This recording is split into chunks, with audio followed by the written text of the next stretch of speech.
Hey everybody, it's April here. I wanted to come on today and give you my 10 simple steps to recession-proof your Avon business. I know it's a really weird time right now, and some of you may be wondering how you can increase your earnings or even keep your earnings steady as we go through this unprecedented time. So I put together a really simple list that anybody can put into play right now to really help your business go along and even grow during this really weird time. So in the interest of saving time, I have prepared myself a list. So if you see me reading, that's why, because if you know me, you know I can go long. So just keep that in mind because I'm just trying to make sure I give you all the information and don't leave anything out, but stay on track. So I'm gonna pull my list up and we're gonna jump right in. So, the ways you recession-proof your Avon business.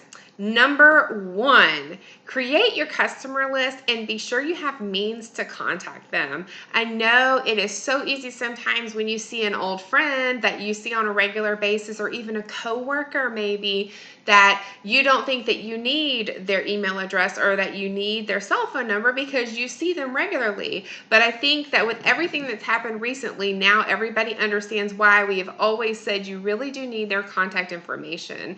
So if you've already lost touch with some people because of the pandemic, think of some ways that maybe you have a friend of a friend that you can reach out to them. Maybe you do have their email somewhere, you just didn't think about it, so that you can reach out and let them know what's going on with you and your business.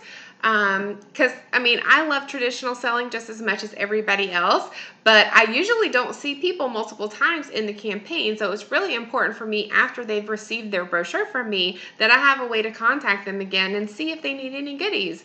So leading up to that is number two, to pick a day to place your rep orders every 2 weeks and stick with that. So even if you haven't done that to this point, now is as good a time as any to get organized with your business and to let your customers know that you're getting organized in your business and you have a new set order day. They'll appreciate you being consistent with them, and that way everybody is on the same page, which then leads into number three, to pick a day to do your follow-up. And this is why you need your contact information from your customer list. So I know follow-up sounds scary, but it's really just another word for reminding. So if you want to say pick a day to do your reminders, then if it makes you feel better, then do that. But it's literally just texting, calling, or emailing your friends and family that you've been sharing your Avon books with, or even your online brochures, your digital brochures, or maybe they've been looking on your Facebook page about certain products that you've shared, but it's a way for you to remind them, hey, I'll be placing my order on X day. Let me know by then if you needed any goodies this time. Otherwise, I'll try to get you the new brochure soon, whether it's digital, paper, or whatever. So, and be consistent with that as well. And you'd be surprised how many people really do enjoy the reminders. Most of my customers wait for me to send my reminders before they give me their orders. I'm like, you can just call me, but that's not what they do. They're waiting for me. And oftentimes they'll say to me, they didn't want to bother me. So just like you don't want to bother anybody in this weird time, they probably don't want to bother you. So they're not calling you to give the Avon order, but they might have one sitting there right there next to the phone.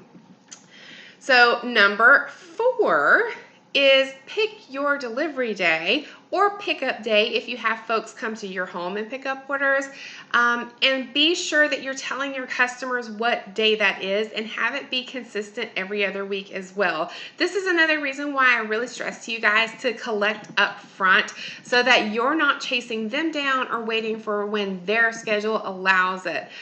If you treat your business like a business, then your customers will treat you like a business owner. And this way you're saving time and gas by not chasing your customers every single day of the week when you can get all of your deliveries done in either 1 day or 2 days, depending on your personal schedule.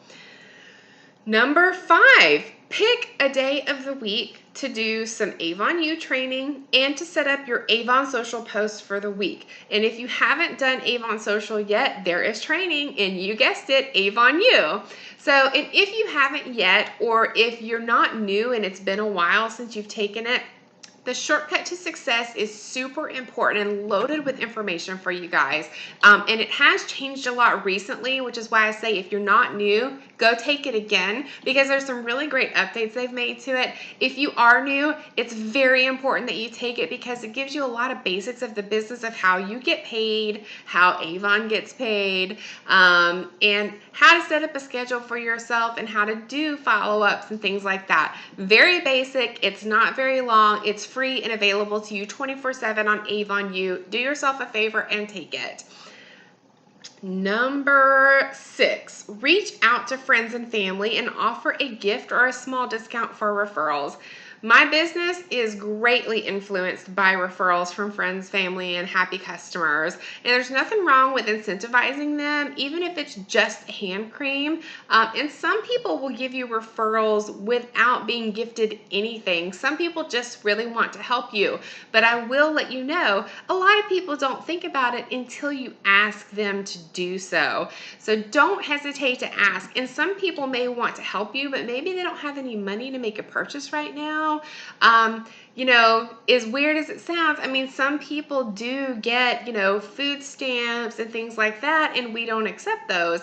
So there may be a really good reason that they can't make a purchase from you, but that doesn't mean that they don't want to help you. So if you ask for a referral, they may be more than happy to give your name to some friends and family of theirs so that they can still help you even though they're not in a position to do so. But if you don't ask, the answer is always going to be no. Number 7, if you have been switched to working from home from working in a corporate or an office environment maybe, so you haven't seen those people in a while, if you're still all working, you have access to their email through work. I would never suggest to you just to blindly start sending your digital brochure to them, but I would shoot an email just to check in on them during this weird time and say, hey, I know it's been a while since we've been in the office. You were ordering Avon from me. Would you like me to send over my digital catalog for you to look at? They may say no, but they may say, oh yeah, please send it to me. You'd be surprised how many people may be missing their Avon products because of all that's going on. And as the representative, you weren't really sure which direction to go and you didn't want to bother anybody. But that, I already talked about this once, most people don't want to bother you.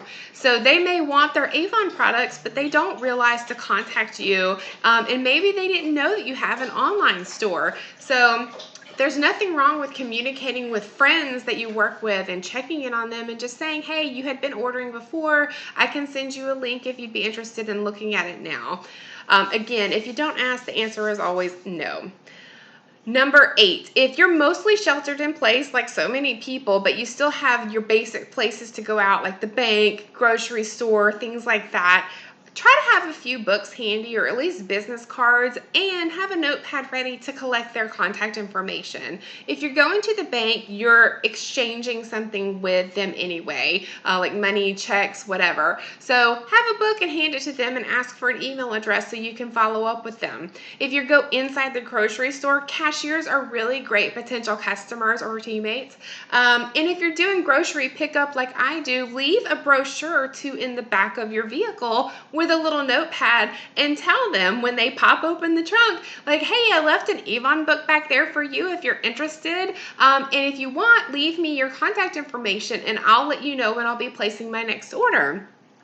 So just think outside the box with the people that you do have to see, even though we're not really able to go out and prospect the way that we were before face-to-face.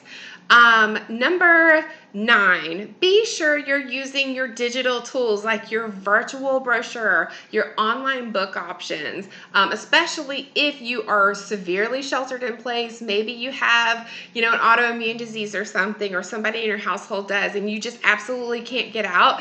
So you should be able to send those tools out to people though, and you won't have any issues.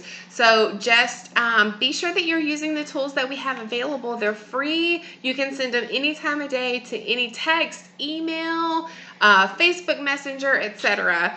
But definitely, even if you do have books, you can still use the digital tools as well. And some people might prefer that right now. Even if you meet in person, they might not want a book from you because of COVID. But you can always say, well, if you have your cell phone number, I can send you a digital brochure. That way we don't ever have to exchange any paper with each other. And finally, number 10, maybe most important, and it's kind of a twofold thing, is to be consistent and be realistic. So not everybody is going to buy Avon from you, and that's okay. And even those who do usually don't buy it every 2 weeks. So please keep that in mind. Don't get disappointed when that doesn't happen. And be realistic with your goals and your expectations of your customers and yourself. You know how many hours you have in a day. You know how many customers you have. And you need to know how much money you intend to make in this business, whether it be $50 to pay off a phone bill, or you want to save a few $1,000s over time to take a family vacation somewhere awesome when all of this stuff is over. If you don't have a goal, your expectations are going to probably really crazy, and then you're going to get disappointed when things aren't going the way you think they should. So these two things kind of go hand in hand. And once you're realistic and you know your goals, if you're consistent with all the other things that I've already talked about with you, you will see things start to happen. You will see your business start to grow. So, and then it becomes fun and exciting for you, and everybody likes to get a little extra money, right? So I hope this has really given you some insight and somehow helped you out, if even a little bit, during this really strange time. I would love your feedback to know what resonated most with you, or if you just enjoyed all of it. And if you have any questions about any of it or need help setting your goals, I would love to hear from you so we can really sit down and do one-on-one and figure out what you need to do to get your goals. So that's it for today, everybody. I hope you have a wonderful weekend and happy Avoning.